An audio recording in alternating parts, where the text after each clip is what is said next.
Florence and Giles is narrated by Florence, a 12-year-old girl. It is a curious story I have to tell, one not easily absorbed and understood, so it is fortunate I have the words for the task. If I say so myself, who probably shouldn't, for a girl my age I am very well worded, exceeding well worded to speak plain. But because of the strict views of my uncle regarding the education of females, I have hidden my eloquence, under a bushelled it, and kept any but the simplest forms of expression bridewelled within my brain. Such concealment has become my habit, and began on account of my fear, my very great fear, that were I to speak as I think, it would be obvious I had been at the books, and the library would be banned. And, as I explained to poor Miss Whittaker, it was shortly before she tragicked upon the lake, that was a thing I did not think I could bear.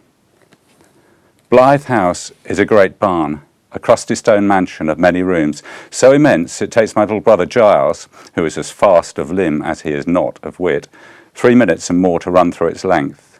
A house uncomfortabled and shabbied by prudence, a neglect of a place, tightly pursed, my absent uncle having lost interest in it, leaked and rotted and mothed and rusted, coldly draughted, dim-lit and crawled with dark corners, so that, even though I have lived here all of my life that I can remember, sometimes, especially on a winter's eve, in the fadery of twilight, it shivers me quite. Blythe is two-hearted, one warm, one cold, one bright, the other shadowy even on the sunniest of days.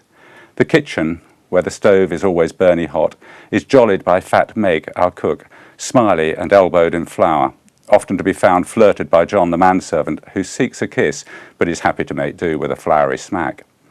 Next door, with a roaring fire 9 months of the year, is the housekeeper's sitting room, where you may find Mrs. Grouse either armchaired and sewing, or desked with a puzzlery of papers, trying, as she says, to make head nor tail of things, and what seems to me contradictory, to make their ends meet. These two rooms together make one heart, the warm. The cold heart, but not for me, not for me, beats at the other end of the house. Unloved and unvisited save by me, the library could not be more unlike the kitchen. Unfired, cool even in the burnery of summer, freezing in winter, windows darked by never opened thick drapes, so I have to steal candles to read there and afterwards scrape their guilty drippery from the floor. From one end to the other is 104 of my shoed feet and 37 wide. 3 men could stand upon one another and scarce touch the ceiling. Every inch of wall, aside from the door, the draped windows and their window seats, is wooden shelving, from floor to ceiling, all fully booked.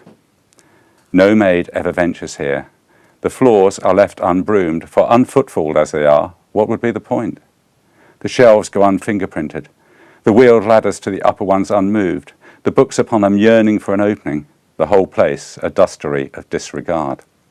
It has always been so, apart from the governess times, of which more anon, leastways as far as I can remember, for I first made my way here a third of my lifetime ago when I was 8. We were then still ungovernessed, because Giles, who is some 3 years my junior, the one the teaching's for, was considered too young for school, or indeed any kind of learning. And we were hide and seeking one day when I opened a strange door,